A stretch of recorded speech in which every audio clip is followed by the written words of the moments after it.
All right, why don't we go ahead and get started? So hello, everyone.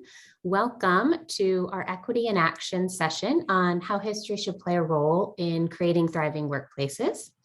Before we begin, I just want to do a couple of housekeeping items. So first, this webinar will be recorded and we will share it with all of you afterwards. And second, we encourage all of you to ask questions throughout the webinar. Please place your questions in the Q&A function, and we've allocated time at the end to answer all of your questions. So my name is Meredith Nabavi, and I'm from salesforce.org. And today's session is co-sponsored by our fantastic partner, Demand Blue, who's a global consulting partner providing on-demand Salesforce services. And Demand Blue is also a salesforce.org equality partner, and they're really dedicated to driving diversity, equity, and inclusion in our ecosystem. So I just want to say a huge thank you to Demand Blue for helping to facilitate today's conversation and really bring such an important topic to this audience. So in today's session, we'll be having a discussion with a truly incredible group of panelists. We're going to be talking about how historical events should play a role in creating these thriving workplaces and how we can all do our part to make employees really feel safe and supported. First, I really want to address the difficult climate that we're in right now with Ukraine and this humanitarian crisis.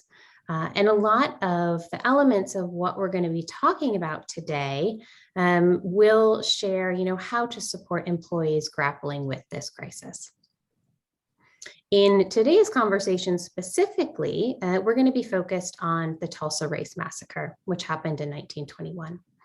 And, while this event is 100 years old, there are elements of it today that are still seen in everyday life.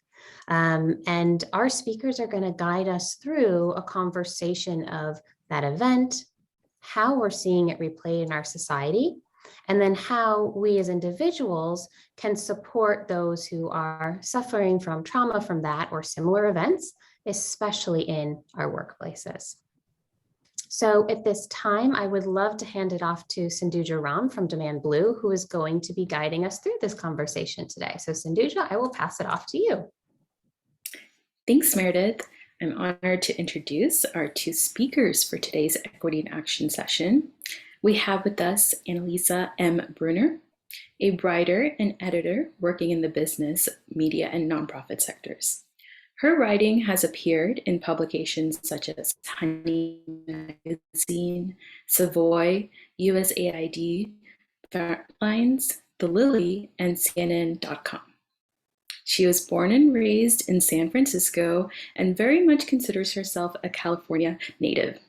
She attended Bryn Mawr College in Pennsylvania and now resides in Washington, D.C. and has so for more than 35 years. Anneliese is Mary Elizabeth Jones-Parrish's great-granddaughter. The Nation Must Awake, My Witness to the Tulsa Race Massacre of 1921 was recently published for a wide audience for the very first time. It is Parrish's first-person account immediately following the catastrophe that destroyed Black Wall Street. With meticulous attention to detail that truly transports the reader to those fateful days, Parrish documents the magnitude of the loss of human life and property at the hands of white vigilantes. Parrish hoped that her book would open the eyes of the thinking people by impending danger of letting such conditions exist in the land of the free and home of the brave. Although this story is 100 years old, elements of its racial injustices are still being replayed to the streets of America today, with implications for us all. Thank you, Anneliese, for joining us for this.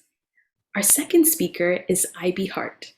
She is the Associate Director of Business Development at Women Employed, charged with building a consultancy practice that offers guidance to companies that are ready to advance equitable workplace practices for Black and Latinx women, as well as expand work-related benefits that support women's economic mobility and security. Through their consulting practice, women employed will take paper to practice and practice to culture by advising companies on how to be model workplaces for women to thrive. In her most recent role, prior to joining Women Employed, Ibie served as the Women's Business Development Manager for the state of Illinois. Additionally, she served as a Chief of Staff for Senator Robert Peters of the 13th District and as a State Outreach and Engagement Manager for Common Cause. Ibie is a graduate of Loyola University, Chicago School of Law, and Graduate School of Public Policy. She is focused on empowering people through educational advancement, healthier life outcomes, and equitable economic opportunities. Thank you for joining us, Ibie. So we will begin our session by giving time to each speaker to expand on their impactful narratives. Let's start with Anneliese and learn how history fits into our conversation today. Thank you so much for having me. Thank you, Salesforce. Thank you, Demand Blue. Thank you, Sanduja, EBA, and Meredith. I'm so pleased to be here with you today. I appreciate this privilege.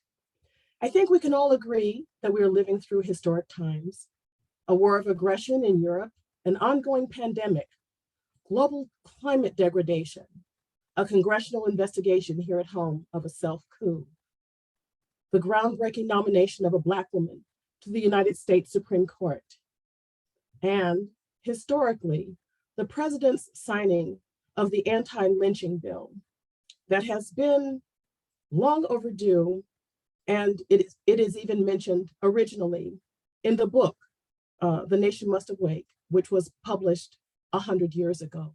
So we know that this is a through line directly from those times until today. History plays a central role in shaping the future and ways of leveraging the knowledge of what has happened in the past into imagining a more just and equitable society. This is what we are called to do. Human sustainability itself requires such a society, and to create that successfully, we must seek more rather than fewer facts to work from. We are challenged to examine those facts within the context of what we know to be true about human motivation and behavior, and about power and its pursuits through observable historical happenings. It isn't a newsflash that living through momentous events is difficult. Meredith mentioned Ukraine, and what we tell ourselves about that, how we make sense of events, that really matters. In the midst of all the turmoil we see around us, we are simultaneously witnessing the struggle to harness the narrative and influence how everyone sees things. The perception of history itself is being manipulated in real time so as to achieve and maintain the power and control that enables one particular group or faction or country to define the way other people live from day to day. Through policy machinations, propaganda, or even brute force and violence, one group or faction or country may foist its preferred narrative onto a society or onto the entire world. I am here today because I have an intimate relationship with a compelling history, and more crucially, official attempts to suppress or recharacterize that history in the minds of the public.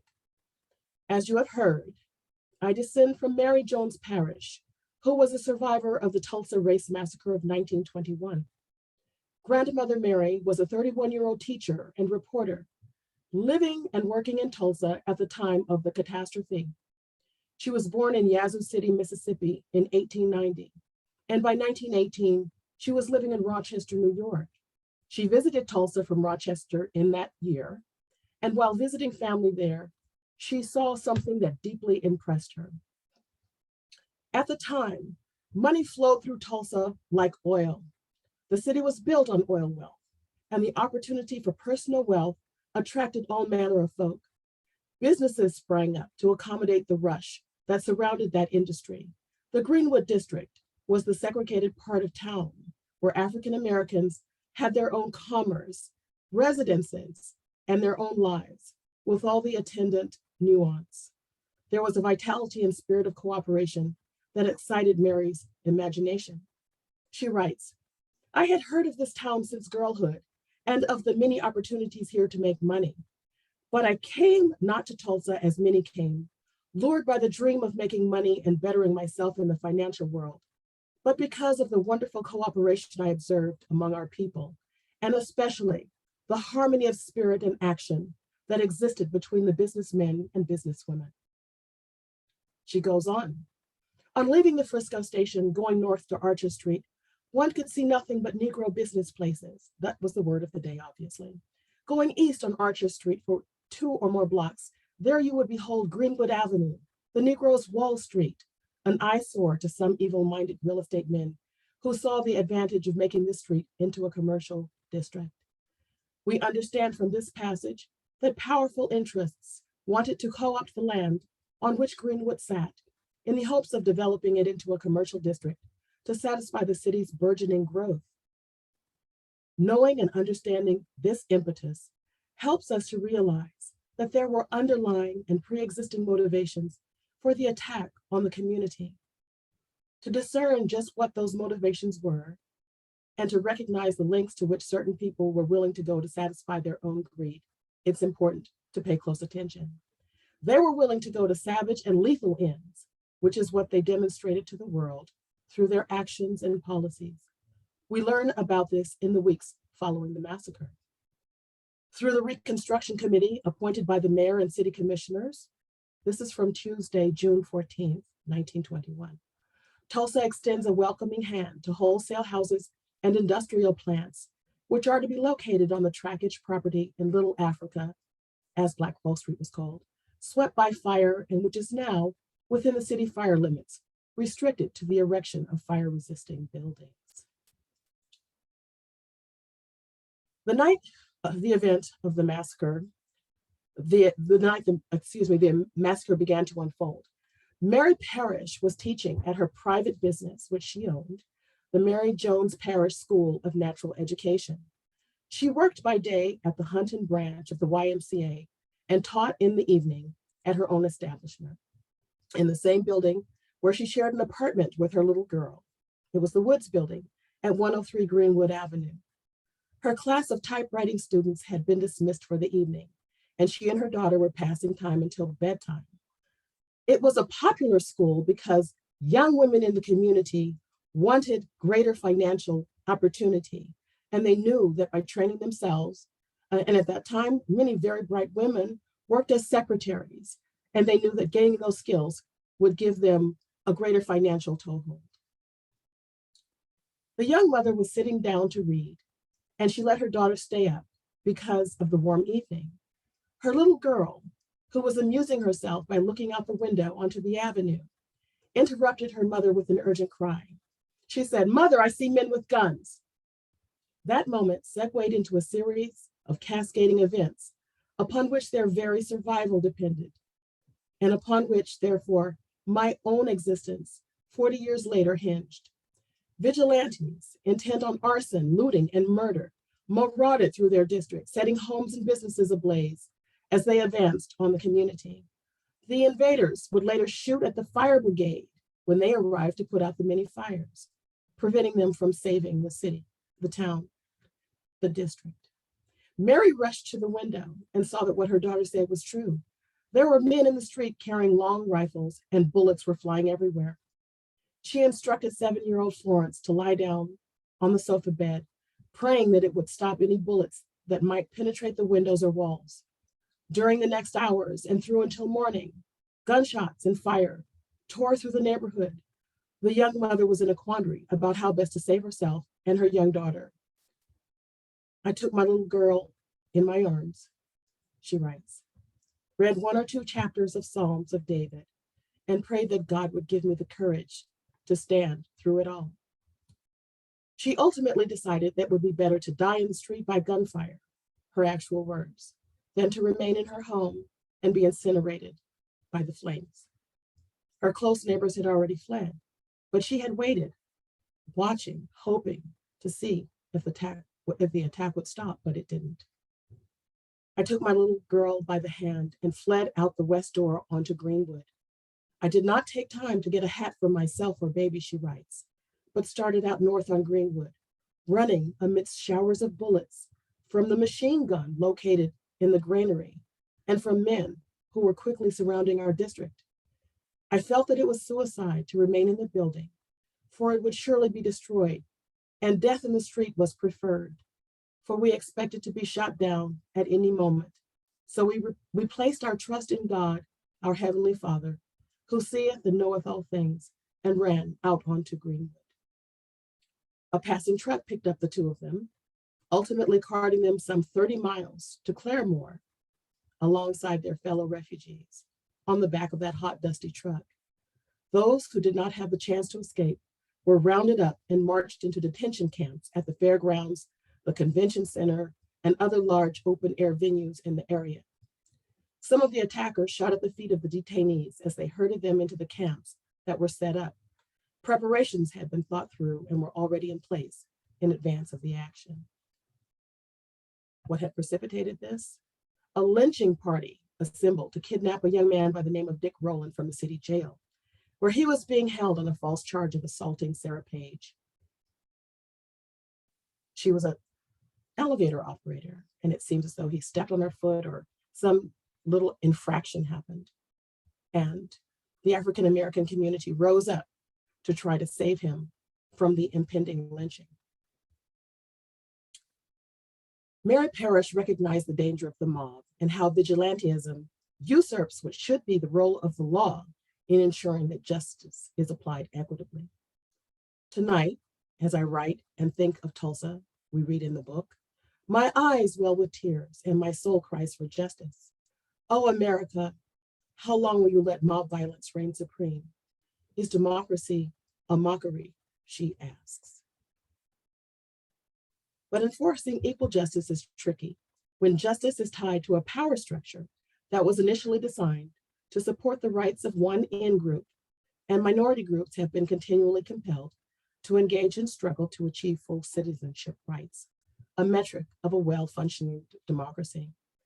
The National Guard surrounded the Greenwood quarter and fired on fleeing residents, and most notably, weapons of war, shocking, including airplanes, long guns, and machine guns, were deployed against Tulsa's own citizens in an act of political violence and terror unmatched in American history.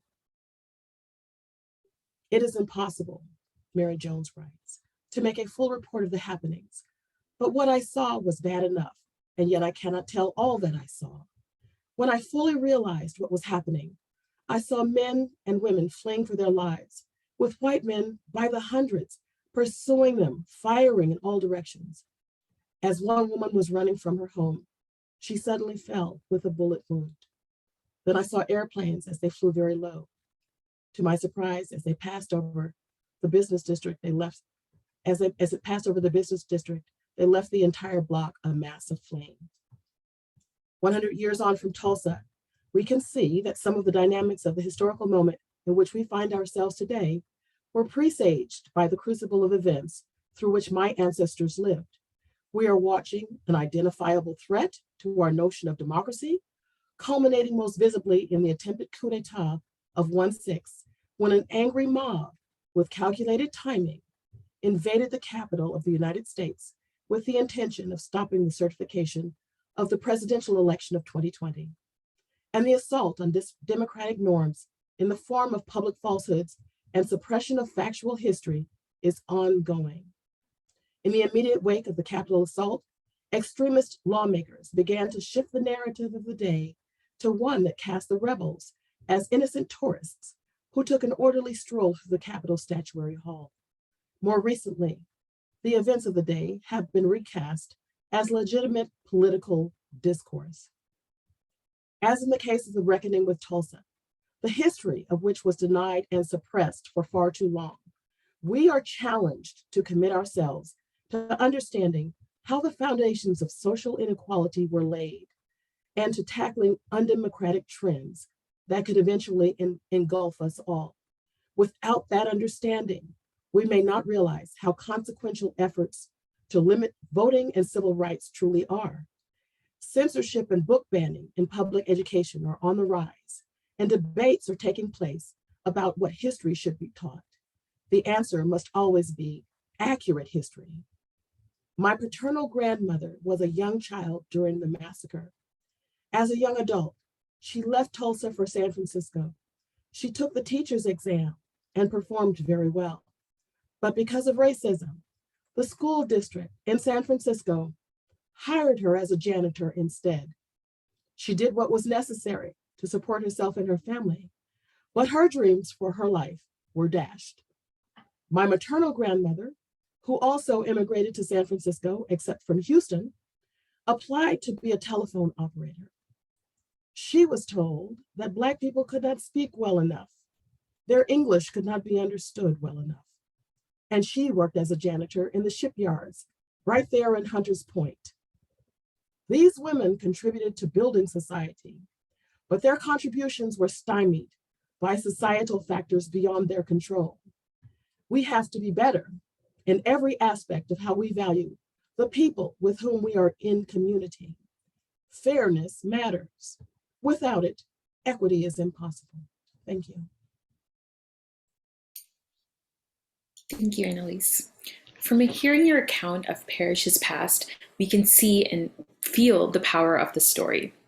Now, let's hear from Ibie on ways organizations like hers are making a difference with strategy in our present and future. Ibie? Thank you, Sunita. My name is Ibie Hart. Anneliese also calls me EBA, which is my full name. But I'm really happy today to be representing women employed. Our mission is to improve the economic status of women and to remove barriers to economic advancement. And our bold social goal is closing the wealth gap, specifically at the intersection of race and gender. We're an advocacy organization and we are working to change systems.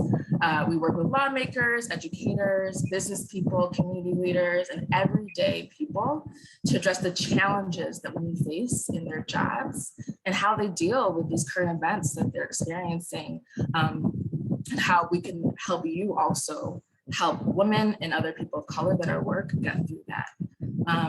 Anneliese just shared with us powerful and painful history that in many ways is still happening today.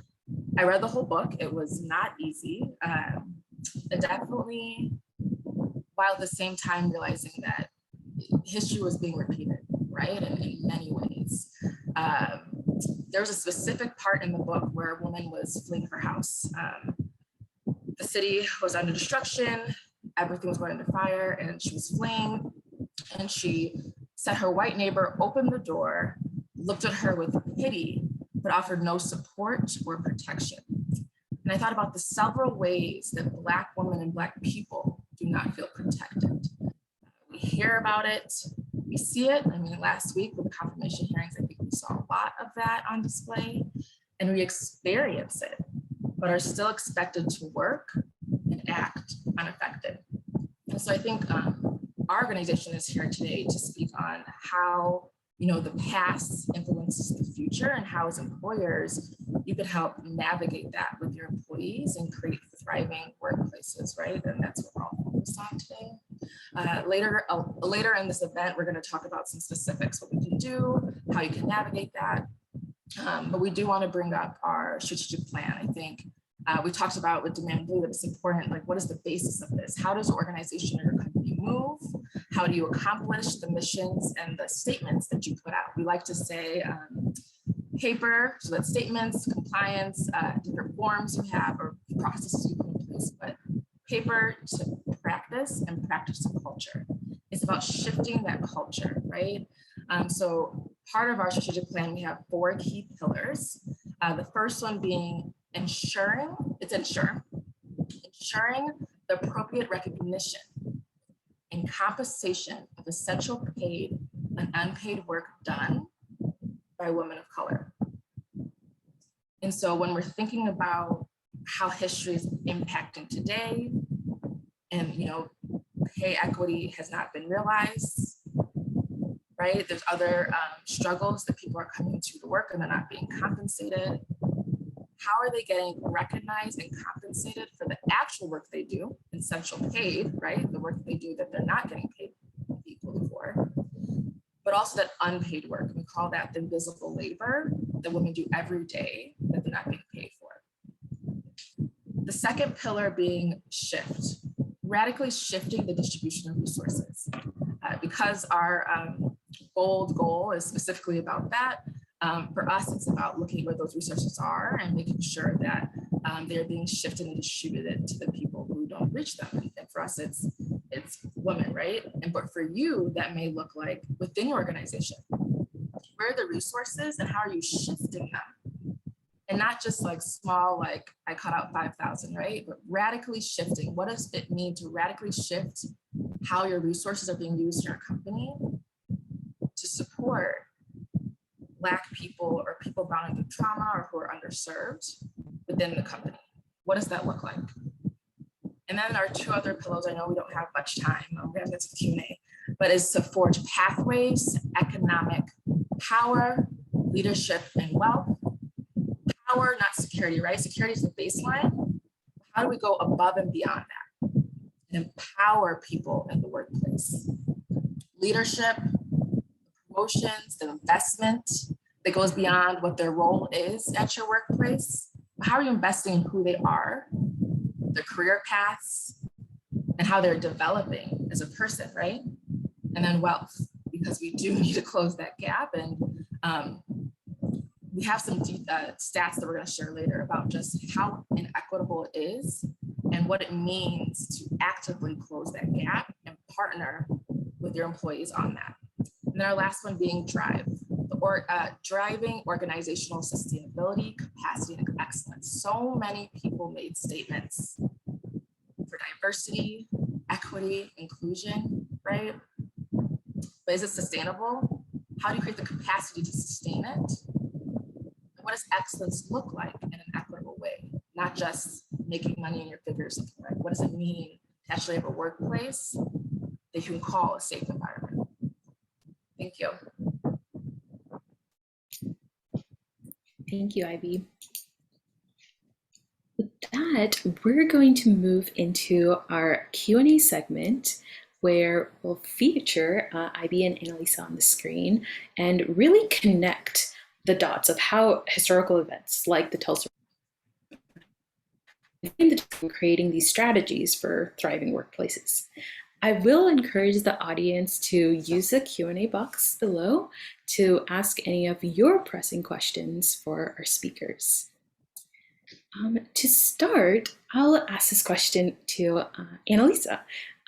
In your opinion, how is the Tulsa Race Massacre impacting America today in this moment, and notably for the African American community? Thank you for that question. I think it's important to highlight that this memory, the memory of this event, has been suppressed for almost 100 years. It was not known generally within the community, in terms of people who were descendants. Those who fled, their descendants didn't know. I didn't know until I was in my mid-30s.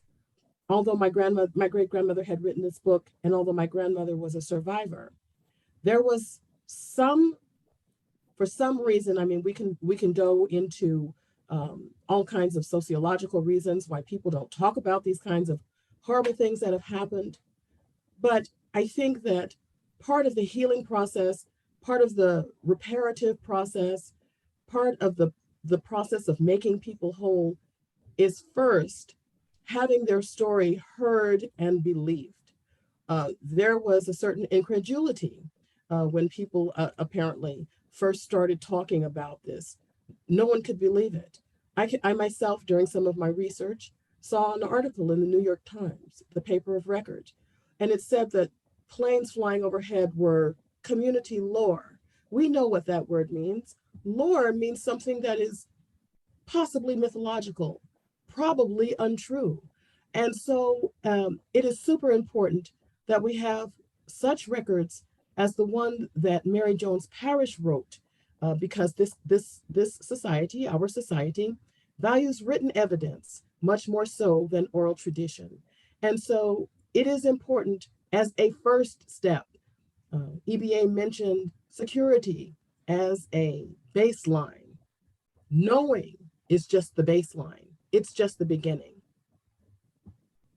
And Anneliese, what is the continued impact that we see and from trauma such as events like Tulsa, and especially with recent events, global and political, as Meredith mentioned, how do they compound upon the individual of the trauma experience, especially for the Black and African community? Well, we do understand from, we can do it, kind of anecdotally, but we also know from more recent scientific research that when women in particular experience trauma, there is an impact at the very cellular, molecular level. And those kinds of things are passed on, in heredity, in a hereditary fashion to family members, children, offspring. And so I can talk about the specific. My grandmother, who was a child living through this event, she grew up to self-medicate with alcohol. She drank during her pregnancy. She needed something to cope with what she had endured. And as EBA said, these are people who are expected, and they do. They show up to work every day, completely sober. But at night, their life is much different. It's just putting one foot ahead of the other. There is no opportunity for advancement. And on top of having experienced trauma, you also have to deal with, cope with, and push through the everyday casual stymieing of your dreams, your aspirations, your ambitions. They are not to be met. And your very human need to be considered as an individual for yourself, someone worthy, someone who belongs, someone who is not excluded. These things weigh heavily on individuals who are deliberately, systematically, and perpetually ostracized, sidelined, and marginalized. These are things that we all carry to varying degrees. People cope, but that does not mean that they are well and that they are healed. People need support. And I think that that's the very, very important message from Tulsa that carries on to a through line to today. And the efforts in the Greenwood District are ongoing for recognition and for repair, for healing, for truth and reconciliation. I think to add to your point, Anneliese, the book really also spoke about how specifically the destruction of Black Wall Street impacts us today. And I think when we talk about today, I'd love to put out some numbers on that. Like overall, white families hold on average more than 5 times as much liquid assets as Black families do. It is literally 50,000 versus 9,000. Let me say that one more time, 5 times, 50,000 for white families versus 9,000. And those liquid assets is how you have wiggle room for emergency funds. It's how you pay for a house. It's how you send your kid to college, right? So this is fundamentally why Women Employed's goal is to close the racial and gender wealth gap, because it's that wealth gap. And that's how for me, when I was reading the book, it was really explicit about that. And I think there's a place where sometimes people say, well, not everyone's poor. What if they went to college? What if, they add in the privileges? And I want to be clear that the attainment of higher education does not bridge this divide. It is still 5 times. The gap remains large when we compare Black and white families whose head of their households have the exact same level of education. Still 5 times. And so I think let's focus on what the actual harm is, and also the fact that the dehumanization of African Americans in this country is not new. I think it's, because of social media, it's a little bit more in the news. It's kind of like a trend right now. We're hearing more about it, but it's been happening ever since the massacre, right? It's continually been happening. And I want to really talk to us about what it means to be a co-conspirator, right? Darnisa Monte Jackson said this quote that sticks with me. You understand the historical and systemic implications of race and oppression. I think most of us do. You're able to own your own privilege, I'm talking about non-Black folks, and leverage it to say the things that I can't say as a Black woman, that Anneliese can't say, right? And disrupt in spaces where I still today do not have ability. Spaces where if I speak, they think I'm being radical. So asking ourselves, am I okay sitting in this discomfort? You know, knowing that the absence of something is still wrong, right? You can't do nothing. So what are you gonna do that ensures that you're not being complicit and that you're moving with intention, right? Disruptive intention. So what are you gonna do and for yourself? I'm not saying this is easy, it's a process, we talk about that. And that's why, shameless plug, everyone should contact us for a consultancy because we're helping companies walk through that process. It's an evolving process, it's a journey. But how are we becoming these co-conspirators that are disrupting with intent?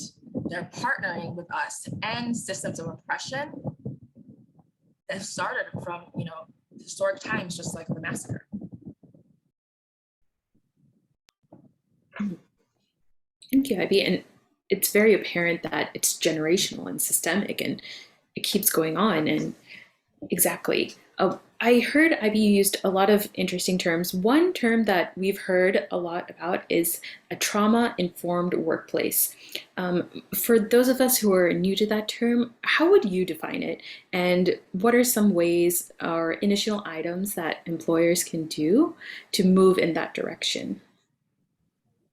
Yeah, so let me start with the definition. A trauma-informed workplace is one that supports employees' health and well-being, recognizing the impact of traumatic events. Not just, you know, this was a bad event that happened, but the impact of it on an individual, as well as the impacts of historical and ongoing social inequities that disproportionately targeted specific communities. And in this conversation, we're talking about Black communities, but how do we understand and conceptualize as employers what that impact is and how it may be traumatizing the people that work with you and for you. And so, like, asking yourself some questions. Does my workplace support employees in seeking accommodations or resources in ways that are easy to navigate, not adding on the burden, right? Requiring them to share information that makes them uncomfortable. How do we take that out and maybe create an anonymous process? Can they do so and ask for time off without feeling guilty or embarrassed? How do you normalize practices of mental health day, like a mental health day or Focus Friday, or without asking questions, right?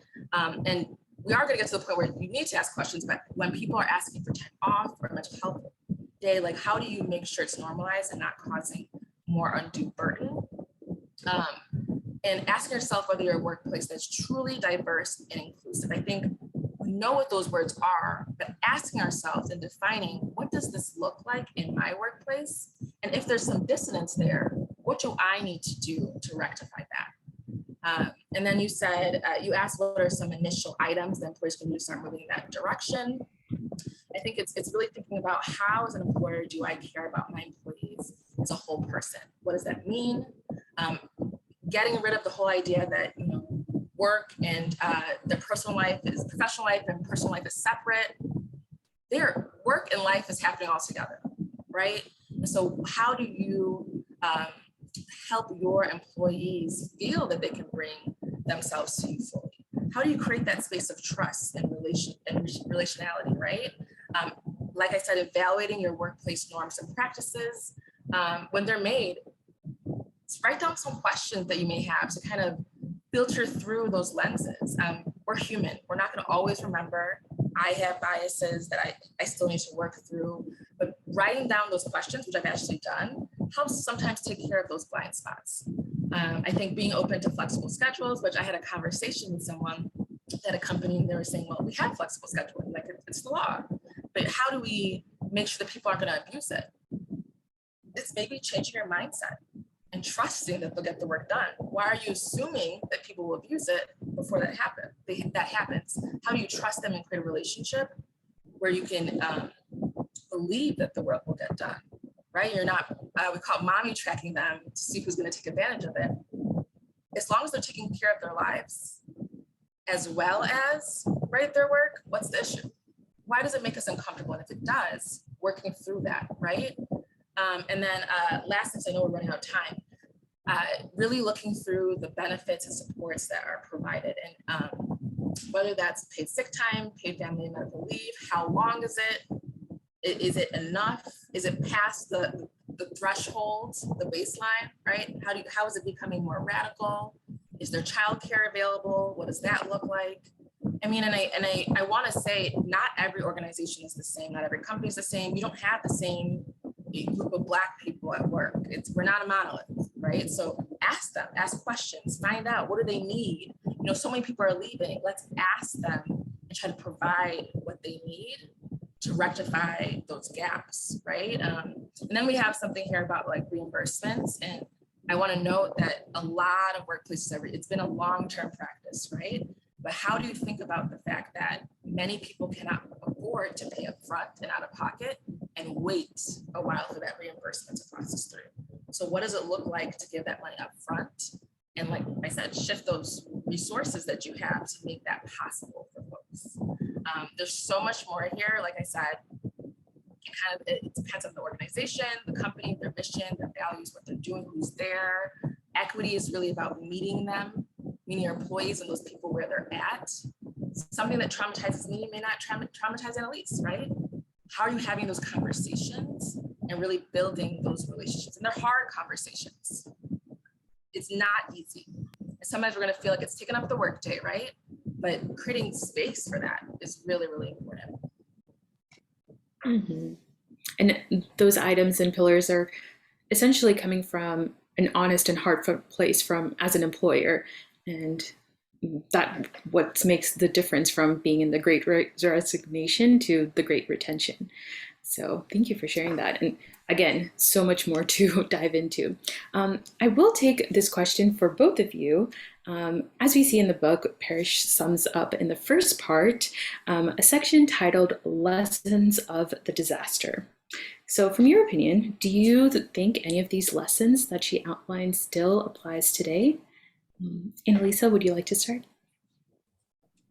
Sure. Well, I think that it is a very broad stroke that she takes when and it's very high level, talking about, you know, kind of broad themes like democracy, violence in a society. She talks specifically about World War I. We know that some of the African Americans who went to the jail to rescue Dick Rowland were actually veterans of World War I. And so we saw a you know, kind of a new assertion of personhood, of citizenship, of responsibility, of civic mindedness that was manifested in their actions. You know, kind of ironically, it was they who were upholding the law and the supposed lawmakers who were breaking the law. And so we have this paradox almost. This is one of the very important themes. And as I said, she mentions specifically Russia, Poland, the pogroms, for example. She mentions you know, the fascistic march in Europe that was defended against by our very own troops from this country, and how that is juxtaposed against what we saw unfold in Tulsa and the continuing issues of full citizenship, full voting rights, full civil rights, these kinds of things that are being grappled with here and now. They were being grappled with at that time, and it had international implications. She asks, for example, how will Mexico respond to our State Department demanding the safety of Americans abroad when we don't guarantee the safety of Americans right here within the confines of our own country, within the confines of our own states? And so these kinds of very broad brushstrokes, they are, I think, a real testament to her a testimony, to her her very cogent take on all of these issues, her acuity about the place of Tulsa in the national and international context. And these are same things that we're looking at now when we wonder, why should we be concerned about Ukraine? Well, we know that democracy is fragile. Equity is fragile. These are things that have to be consistently worked upon. It's not a one-off type of situation. There are continual forces against equitable freedom, equitable treatment, and equitable dispersal of resources and things of that nature. These are questions that were asked then. They're still questions that we're asking now and grappling with. And so I think that when you look at the book, it is very easy because her analysis is astute and timely, and it remains timely. The through lines are obvious. Mm-hmm. I saw a wonderful question pop up that I would love to end off our session answering this from our audience. I will summarize what they wrote. As a white man in a power position, I've been practicing recruiting people of color, specifically Black women, into positions of leadership. What advice do you have for people like me to find the right balance of power, empowerment, protection, and cultural expansion? Ibie, would you like to answer this? Repeat the actual, so what balance between which of the things again? The balance between empowerment, protection, and cultural expansion. Yeah, so there's a lot there. I think that it's, like I kind of mentioned, it's one, realizing that finding them and hiring them and bring them on is like the first step, right? How is the culture there? What are they being brought into? Are they the only ones? Are they the only 5, right? Out of 10, or is it out of like 50, right? So I think it's also balancing out what the environment is. Are they being acknowledged for their work? What level are they on? Maybe compared to their white counterparts, what supports they need. Have you asked them what supports they need? And the truth is like initially, they don't know you. And there needs to be some relational work that happens. There's another part of the book where it talks and it says, trust was broken. They told me to leave my house and that everything would be fine. I came back and it was gone. Right? So then depending on who it is, and like I said, not every Black person's a monolith, right? But asking them, how can I build trust with you? And you being vulnerable about your question right now and having maybe confusion or not knowing what steps to take. Acknowledging with them that you want to build a relationship, that you want to create a safe environment. I think some of this starts with those relational conversations. And then you taking the accountability as an employer to really analyze the place that you brought them into. Are they gonna thrive there? Not just survive, right? Not just be secure either, be empowered. What does that look like, right? And I think this is answered in many ways for different people. But like we said, it's paper to practice, practice to culture. What is the culture there? Do they feel comfortable speaking in their own language, tone, accent? Are we acknowledging their pronouns, right? And not putting the burden on them to bring that forth into the space that you bring someone into when you want them to thrive, and they're a Black person should already be thinking about those things. That's how you move forward ahead of them, right?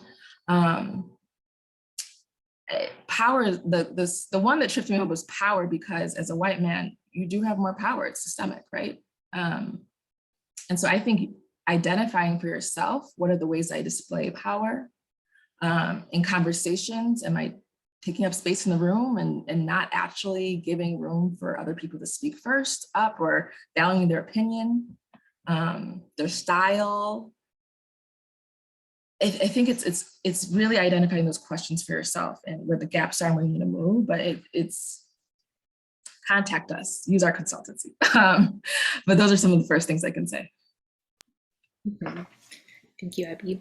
And I think as the conversation goes, there's so many more questions and so many more things that everyone is probably ruminating on right now. And I think we can end off with this of, are there any other resources either of you recommend for the audience to investigate further and better educate themselves on matters of stories or strategies for creating these equitable workplaces? I'd like to say one thing. It is not my area of specialty, but during my studies around and research around this topic in particular, there is a book by a feminist psychiatrist, Dr. Judith Lewis Herman, and she talks about basically horrible events and coping with trauma.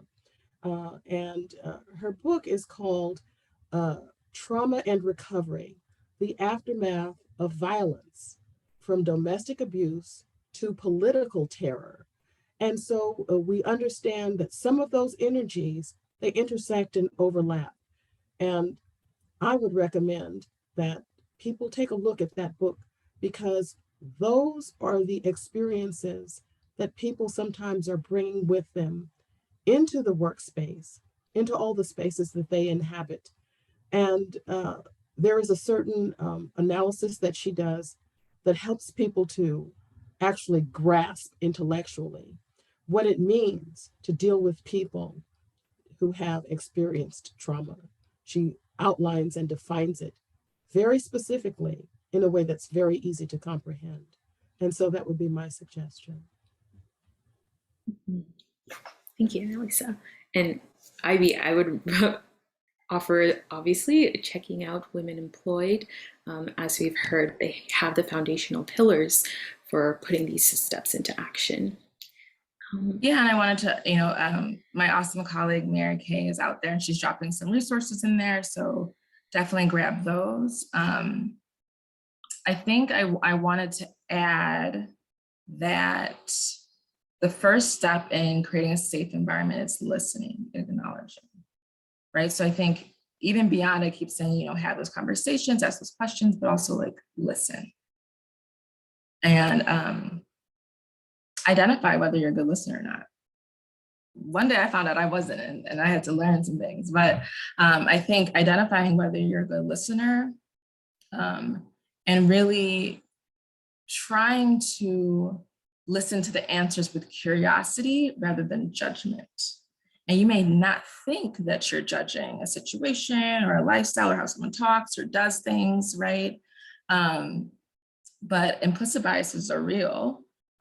We live in a system that is, so heavily indebted to white supremacy. It is on our TVs, it's on our radios, it's at the gas station, it's everywhere, right? And so that judgment can come quickly, right? But trying to work on that, it takes practice, how you're saying things.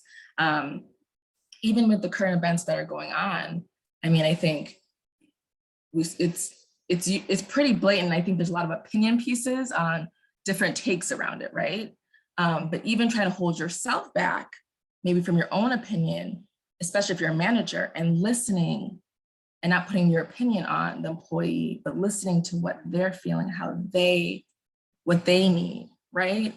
So I really just wanted to highlight that piece about listening and finding out what people are experiencing as pain points, because it may not feel like a pain point to you, but it is one, right? And the goal here is them bringing their best self to work and being able to work. I think that there's some place where we are expected to work anyway, and we have been, right? But it doesn't mean it's easy. So how do you lift that burden and really invest in your colleagues or your employees of color? And I think as an audience, listening to both your words makes us wiser in the long run. So I want to thank you both again for your impactful insights. Let's welcome Meredith back to the stage for our closing remarks as we end our session. Thank you so much, everyone. Thank you to our amazing panelists and Sindhuja for moderating, and thank you to everyone for joining us. I do want to call out that we are offering all of our lovely attendees on the line a discount code for purchasing The Nation Must Awake. So the discount code is on the screen, but I'm also going to pop it in the chat window for all of you. So you can take advantage of that if you'd like, and we'll also share it afterwards when we share the recording. So with that, I just wanted to say thank you all again so much for joining, and have a great day.